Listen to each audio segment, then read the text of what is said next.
بسم الله الرحمن الرحیم. ګرانو قدرمندو کتونکو، زه یم معاذ خان او تاسو ګورئ سپاټ ټي. کتونکو دا وخت د مټې په مین بازار کې موجود یم. تاسو چې کوم مناظر ولیدو دا د جی واي کوم کارکونان چې دي او د داران چې دي هغوی راوتي دي او دغه شان خلکو له چې دی د 4 جولای چې کومه جلسه ده د هغې دعوت ورکوي. د دوی سره خبرې کوو چې دوی څه ویل غواړي. السلام علیکم. وعلیکم السلام ورحمت الله. ټول نه لاول خو انتهایی زیات مشکور یو تاسو د ټیم او د دغه نه پس زمونږ عام ولس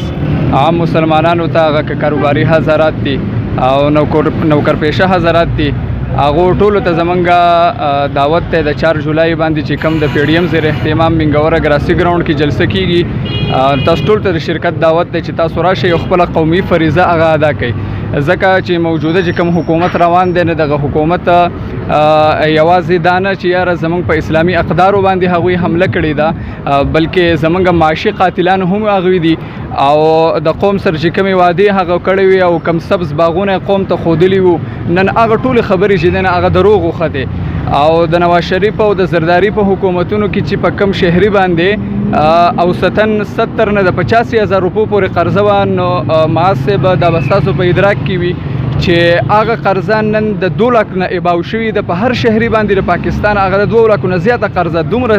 قرض په موږ باندې چړاو کړی شوي دي. نو کوم په معاشي لیول چې زموږ سره وعدې شوي وي هغه پوره نه شوې او د دې نه علاوه چې دی نه هغه آی روز په اسلامي چې کوم ترویج د هغه ځای نه کېږي لکه مدارس شو مراکز شو او جماعتونه شو په هغو باندې ګیرې تنګول دي علما کرامو ته چې دی نه هغه مشکلات پیدا کول دي. وقف املاک ایکټ باندې په نوم باندې یو بل راوسته دی او هغه د قومي اسمبلی نه منظور شوی دی لیکن د جمعیت علما اسلام د خوب د وجې دیو چې دی نه هغه لاګو کولی نه شي.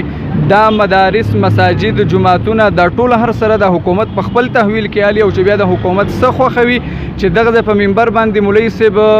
چې د حکومت کومه خوښه ونه هغه خبره به بیانوي. لهذا د سعودي په شانتې هغه ملابت جوړ کړي چې د هغه سره د حکومت په غلطو پالیسیانو باندې هم دا جواز نه او دا حق د هغه سره نه چې بای دا حکومت روان دی او دلته کې دا ناجایز کار په دې ملک کې کوي لهذا دا دې بند کړی شي. او د هغې زنده مثال دلته کې یو 2-3 کاله مخکې په 17 کې د جمعیت علما اسلام یو عظیم الشان 100 ساله اجتماع ته یو امام حرم شیخ صالح صاحب هغه تشریف فرما شوی او هغوی راغلي وو خو لیکن هلته کې چې هغه د هغه ځای په نظام او په سیسټم باندې خبره وکړه او د هغه ځای بادشاهي ټارګېټ کو نن هغه د جیل د سلاخونو شاته دی. نو زما د مولانا او زما د دیني طبقې نه چې دی نه هغه دغه شانتې یو ډمي قسم مولا جوړول غواړي چې دی به ولاړي په منبر او په دغه کې خو وی به هغه څه کوم چې زما خوښوي. آیا څه ګڼئ چې څومره به تعداد کې به تحصیل مټې نه ځي او دغه جلسه به کامیابه وي؟ انشاءالله العزیز دلته کې خو ډېر په زور و شور سره تیاری شروع دی او زمونږ په پوره تحصیل کې د یونین کونسل 13 یونین کونسلې دي او زمونږ دلته کې 46 اجلاسات شوي دي الحمدلله. لکه په هر یونین کونسل کې 4 او 15 اجلاسات شوي دي. خلک ډېر چې دی نه هغه په جوش او په جذبه کې دی په خروش کې دی. انشاءالله د دې ځای نه په زرګونو په تعداد کې دا به موږ ثابتوو چې کوم خلک دا دعوه کوي چې د حکومتي خزانه هغه د خلکو ته د هغې هغه خوله کولاو کړې ده او د پیسو بارانونه پې کوي خو موږ به دا ثابتوو چې انشاءالله د جمعیت علما اسلام مټه چې دی نه مخکې هم دا د دې ګړو وس به هم او بیا به هم انشاءالله. کتونکو دلته را سره ولاړ دی رحیم الله چې د مټې تحصیل امیر دی. امیر صاحب دا راته ووایي چې څه ګڼئ کوم موږ نن واورېدو چې د 4 جولای جلسه چې دا د دې انتظامیه انکار کوي ستاسو به څه نه؟ بسم الله الرحمن الرحیم. 4 جولای جلسه چې دا د یو د دې تحریک د 2 مرحلې آغاز دی او زمونږ یو تسلسل د سره روان دی چې کله موږ تحریک شروع کړی دی د بېدینو قوتونو خلاف د مستبدو استعماري قوتونو خلاف نو بیا دغه جابر او ظالم او غاصب خلک په دې اوچې حد کنډو باندې اتراو شوي دي چې بیا کله چې کوم پابندیانې لګوي بیا کله چې کوم اف آی آر کټ کوي. خو الحمدلله د جمعیت علما اسلام د کارکون استقامت کې په دې معاملو په دې قصو باندې لغزش نه راځي نه د جمعیت علما اسلام کارکون دپاره دا خبرې مانع او رکاوټ جوړېدی شي. موږ دا حکومت د سره منو نه د دې پابندي چې دا هغه د چې کوم د هغې څه حیثیت دی. موږ به انشاءالله العزیز سبا نه بله ورځ ګراسي ګراوند کې تاسو به وګورئ چې څومره جمعي غفیر راځي، څومره عوامي سیلاب راځي، د جمعیت علماء اسلام په بیانیه باندې، د جمعیت علماء اسلام په موجوده پروګرام باندې، د جمعیت علماء اسلام په موجوده موقف او تحریک باندې شاته د عوامو څومره لوی اعتماد دی او د عوامو ته اعتماد څومره حاصل دی. ځکه دې وخت کې جمعیت علماء اسلام د عوامو د احساساتو اواز جوړ شوی دی. تاسو ته معلومه ده، تاسو وګورئ د غریبانو حال وګورئ، تاسو د متوسط طبقه حالت وګورئ چې د دې مهنګای د طوفان روزانه چې کوم دی د ټیکسونو برمار او د غربت چې دی نو هغه د حد نه زیات شوی دی. غریبانان چې دی نو هغه په خودکشو مجبور شوي. دومره مهنګایي راغلی ده چې هیڅوک د هغې برداشت نشي کولی. دا مهنګایي چې راغلی ده، دا اقتصادي او معاشي بحران چې راغلی دی، دا د موجوده نااهلو سلیکټډ حکمرانانو د ناقصو پالیسو په بنیاد راغلی دی. انشاءالله العزیز جمعیت علماء اسلام به په دې ملک حقیقي اسلامي عادلانه نظام چې دی هغه قایموي او د اسلام خلاف چې کوم قوتونه سر پورته کوي، ان شاء الله العزیز جمعیت علماء اسلام به د هغې قوتونو په سر باندې خپک دي او هغه قوتونه به چقوي ان شاء الله. جلسه د پی ډي ایم ده. په پی ډي ایم کې مختلف جماعتونه دي، پای کې مسلم لیگ دی، پای کې پښتونخوا ملي عوامي پارټي ده، پای کې زمونږ قومي وطن پارټي ده. خو د سواد د جلسې میزباني چې هغه د جمعیت علماء اسلام سره ده. میزباني جمعیت علماء اسلام کې یي قائدین د نورو پارټو به راځي، مشران به راځي، ورکران به راځي، خو میزباني د جمعیت سره ده. بله د مټې د پاره د اعزاز خبره دا ده چې ان شاء الله العزیز د اتوار په ورځ باندې په 12 بجې باندې به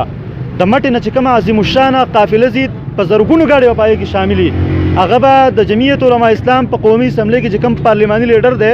او د قائد جمعیت حضرت مولانا فضل الرحمن صاحب فرزند ارجمن حضرت مولانا مفتی اسد محمود صاحب د هغې قیادت فرمایي او د هغې په قیادت کې به ان شاء الله العزیز د مټې نه په زرګونو ګاډۍ د دې ځای نه ځي او موږ به دا ثابتو خلکو ته چې مټه ده د جمعیت علماء اسلام ګړ دی او ګړ به وي او جمعیت علماء اسلام په مټه کې ناقابل تسخیر قوت دی. د مټې عوام دینی جذبه لري، د مټې عوام د دین سره محبت ساتي، د مټې عوام مذهبي دیندار خلک دی او د مټې عوام چې دی د چا د مراعات او د چا د مفاداتو په لالچ کې نه راځي. ګوره چې